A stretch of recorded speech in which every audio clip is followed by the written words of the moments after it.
हाय ladies, अस्सलाम वालेकुम। तो स्टार्ट करते हैं अपना रिव्यू। आज हम बात करने वाले हैं एक ऐसी कंट्रोवर्सी की कि जो सोशल मीडिया पर आग की तरह फैल चुकी है। व्लॉगर और टीवी पर्सनालिटी संभावना सेठ, कौन उन्हें नहीं जानता। अपना एक नाम है, व्लॉगिंग की दुनिया में उनका अपना एक प्रेजेंस है, तो उनको तो सभी जानते हैं।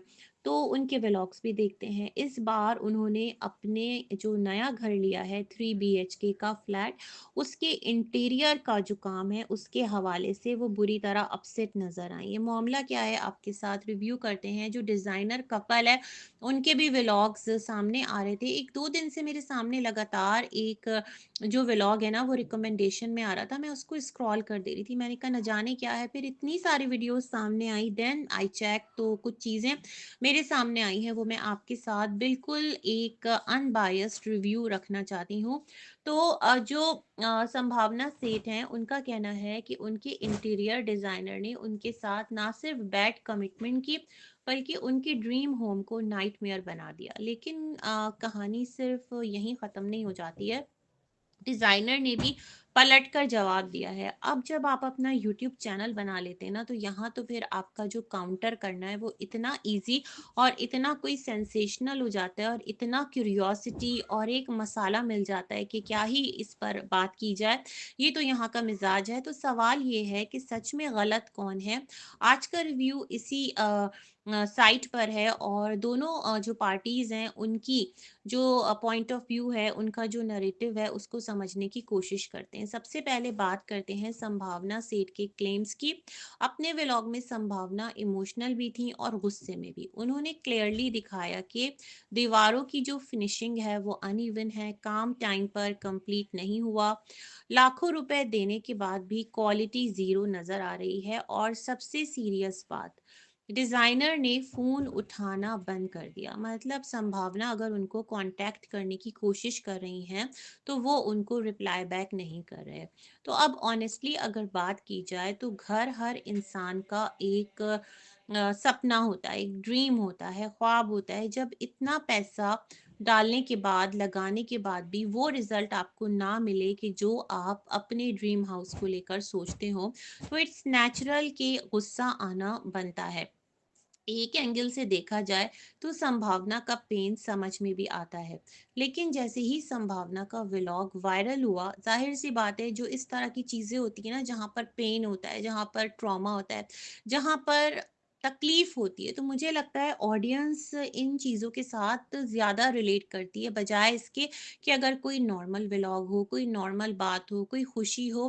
गम लोगों को ज़्यादा अट्रैक्ट करता है, ये सोशल मीडिया पर एक हमने देखा है। तो खैर, डिज़ाइनर ने भी चुप रहना जो है ना वो गवारा नहीं किया और अपनी साइड अपने व्लॉग पर लाकर रखी। और ज़ाहिर सी बात है जब उनका व्लॉग आया ना, तो व्यूज़ कमाल के आ गए। सब्सक्राइबर्स की जो ग्रोथ रेट है वो थोड़ा स्लो है, लेकिन खैर उनके भी व्यूज़ आए। अब लोग ये भी कह रहे हैं कि उनका ये एक चीप पब्लिसिटी स्टंट था संभावना के फेम को यूज़ करते हुए।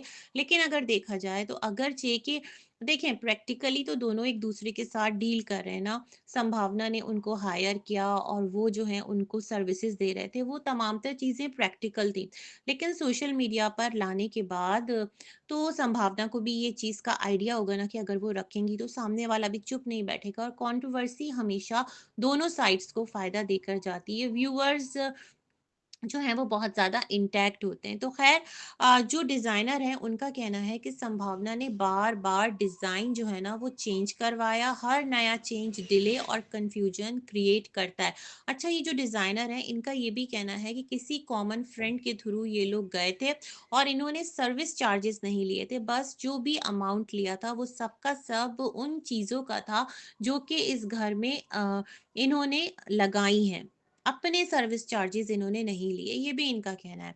तो डिज़ाइनर के अकॉर्डिंग उनके साथ बैड बिहेव किया गया और उन्हें काम कंप्लीट करने का प्रॉपर मौका ही नहीं दिया गया। मतलब जहाँ तक उन्होंने इनके घर को डिज़ाइन किया, जहाँ तक सर्विसेज़ दी उनको अधूरा ही छोड़ दिया गया, ऐसा जो डिज़ाइनर है उनका कहना है।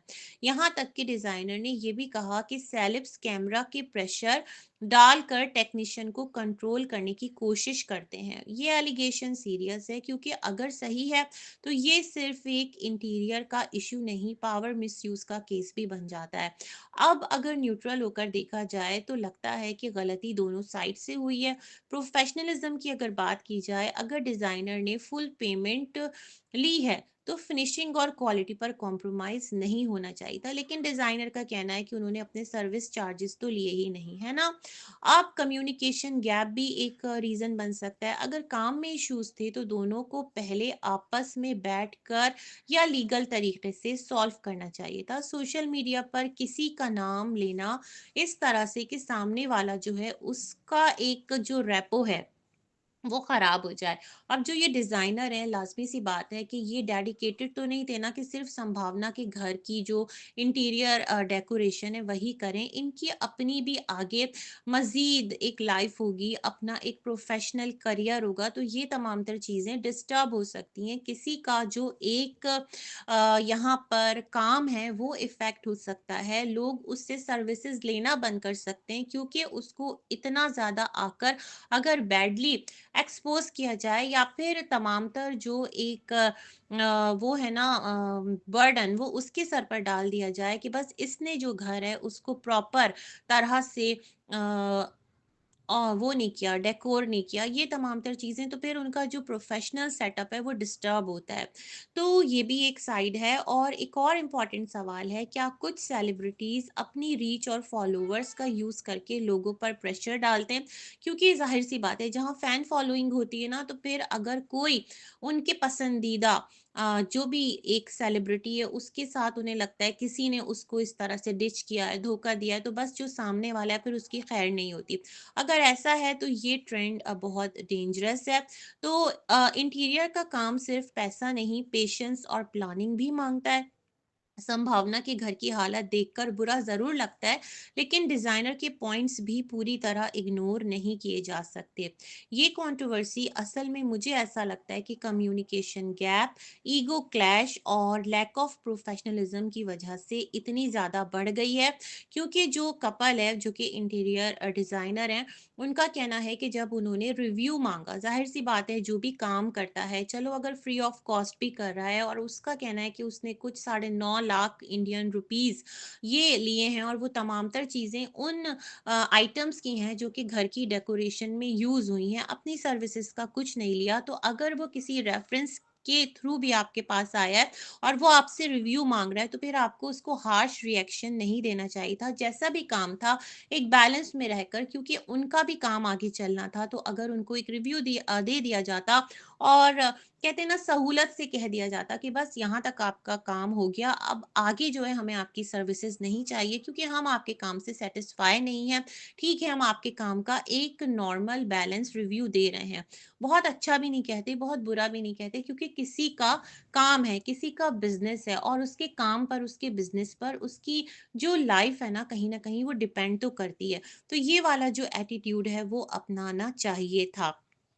अब आप बताएँ, क्या संभावना से बिल्कुल सही है या फिर जो डिज़ाइनर उनके ऊपर रिप्लाई में रिएक्शन वीडियोज़ बना रहे हैं वो सही हैं? क्या आपके साथ भी कभी इंटीरियर डिज़ाइनर ने ऐसा एक्सपीरियंस दिया है? कमेंट सेक्शन में अपनी राय दीजिएगा और अगर आपको वीडियो अच्छी लगे तो लाइक, शेयर, कमेंट, सब्सक्राइब करना बिल्कुल भी मत भूलिएगा। Good wishes to all. अल्लाह हाफ़िज़।